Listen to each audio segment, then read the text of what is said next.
हर इंसान के भीतर जलन मौजूद होती है, लेकिन हम हमेशा उसे ढक कर रखते हैं ताकि कोई हमें बुरा न समझ ले। लेकिन जो व्यक्ति अपने भीतर उठने वाली उस जलन को देख लेता है, वही उसका समाधान भी कर सकता है। आज की कहानी एक ऐसे ही व्यक्ति की कहानी है जिसने अपनी जलन को पहचाना और खुद को सुधारने का निश्चय भी किया। नमस्कार दोस्तों, हमारे YouTube चैनल में आपका दिल से स्वागत है। हमारी आज की कहानी का शीर्षक है संत का ज्ञान। आखिर जलन क्यों होती है? एक महान संत पहाड़ों की कंदराओं में निवास करते थे, इसीलिए जिसे भी उनके पास आना पड़ता था, बड़ा कष्ट उठाकर आना पड़ता था। एक बार संत तपस्या कर रहे थे, तभी एक व्यक्ति पहाड़ चढ़कर उनके पास आया। वह बहुत खौफ रहा था क्योंकि पहाड़ की ऊंचाई बहुत ज्यादा थी।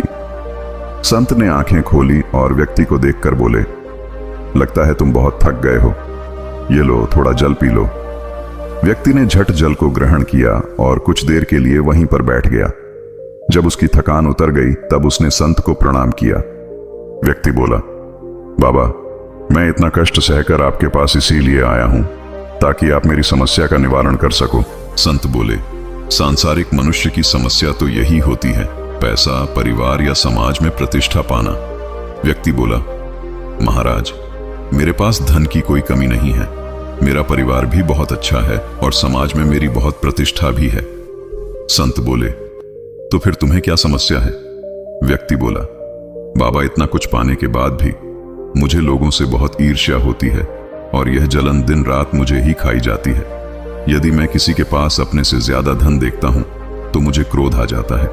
कितना ही खुद को समझता हूं, पर समझ नहीं पाता कि क्यों यह जलन भीतर से नहीं जाती। मुझे हमेशा आत्मग्लानि महसूस होती है क्योंकि मेरे आसपास वालों के भीतर तो बिल्कुल भी जलन नहीं है, तो आखिर मेरे भीतर क्यों? संत बोले, तुम्हें परेशान होने की बिल्कुल भी जरूरत नहीं है। यह तो मनुष्य की प्रकृति होती है। काम, क्रोध, मोह, माया, ईर्ष्या, इससे कोई भी मनुष्य बच नहीं सकता। हर सांसारिक मनुष्य के भीतर यह सब मौजूद रहता है। अच्छी बात यह है कि तुम्हें अपनी जलन पूरी तरह से दिख गई है, वरना लोगों को तो अपने भीतर कोई कमी ही नहीं दिखाई देती। व्यक्ति बोला, बाबा, मैं यह जानना चाहता हूं कि जलन क्या है और यह क्यों होती है। संत बोले, जब व्यक्ति दूसरे को खुद से अलग समझता है तब जलन उत्पन्न होती है। अब तुम मुझे बताओ, क्या तुम्हें कभी अपने पुत्र से जलन हो सकती है? व्यक्ति बोला, नहीं बाबा, मेरा पुत्र अभी छोटा सा बालक है, मैं कैसे उस जल सकता हूं? संत बोले, यह तुम्हारा भ्रम है कि तुम उससे इसलिए नहीं जलते कि वह तुम्हारा पुत्र है। असल में बात यह है, तुम उसे खुद से भिन्न नहीं समझते, क्योंकि जीवन के प्रति उसके अपने कोई भी विचार नहीं है। लेकिन जैसे ही उसकी आयु बढ़ेगी और तुम्हारा पुत्र जीवन के प्रति अपना एक नजरिया तुम्हारे सामने रखेगा जो कि तुम्हारी बातों से बिल्कुल नहीं मिलता होगा, तो उस दिन तुम्हें अपने पुत्र से भी जलन होने लगेगी। व्यक्ति बोला, बाबा, आप ही मुझे बताइए, मैं क्या करूं? क्या मनुष्य अपनी प्रकृति से लड़ सकता है? संत बोले, नहीं, कोई भी मनुष्य अपनी प्रकृति से लड़ नहीं सकता, लेकिन उसे समझ जरूर जाता है। जो समझ जाता है वह प्रकृति से लड़ना छोड़ देता है। व्यक्ति बोला, आप मुझे बताइए, प्रकृति को कैसे समझा जाता है? संत बोले, तुम्हें यह समझने होगा कि कोई चाहे कितना भी धनवान हो या प्रतिष्ठित हो, लेकिन उसके बावजूद भी हमारी जड़ें एक है। हम सब ईश्वर से उत्पन्न हुए हैं और किसी में कोई भी भेद नहीं है। कोई ऊपर नहीं है, नीचे नहीं है, कोई सुंदर नहीं है, कोई असुंदर नहीं है। जैसे ईश्वर एक है, वैसे ही सभी मनुष्य के अंदर सभी गुण भी एक है। तुम्हें बस अपने भीतर उठने वाली जलन को साक्षी होकर देखना होगा, ऐसे कि किसी और को देख रहे हो। जब हम उसका होना देख लेंगे तब वह भीतर से धीरे धीरे गायब होने लगेगी। व्यक्ति बोला, हाँ बाबा, आप सत्य कह रहे हो।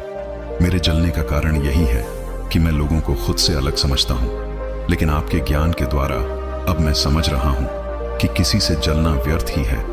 ऐसा करके मैं दिन रात खुद को ही कष्ट दे रहा हूं। मैं खुद को अब साक्षी भाव से देखूंगा। मेरा इतना दूर आना सफल रहा। व्यक्ति ने संत को प्रणाम किया और वह वापस अपने घर की तरफ लौट गया। इस कहानी से हमें यह शिक्षा मिलती है कि जलन कैसे हमें दुख की आग में तपाती है और यही जलन बढ़कर अपराध में भी बदल जाती है। इसलिए दूसरों को हमेशा खुद की तरह देखो। ज्यादा से ज्यादा लोगों की मदद करने की कोशिश करो। ऐसा करने से आपकी जलन की प्रवृत्ति धीरे धीरे कम हो जाएंगी। उम्मीद करते हैं आपको हमारी संत का ज्ञान मोटिवेशनल स्टोरी आखिर जलन क्यों होती है पसंद आई होगी तो एक लाइक जरूर करें। नमो बुद्धाय।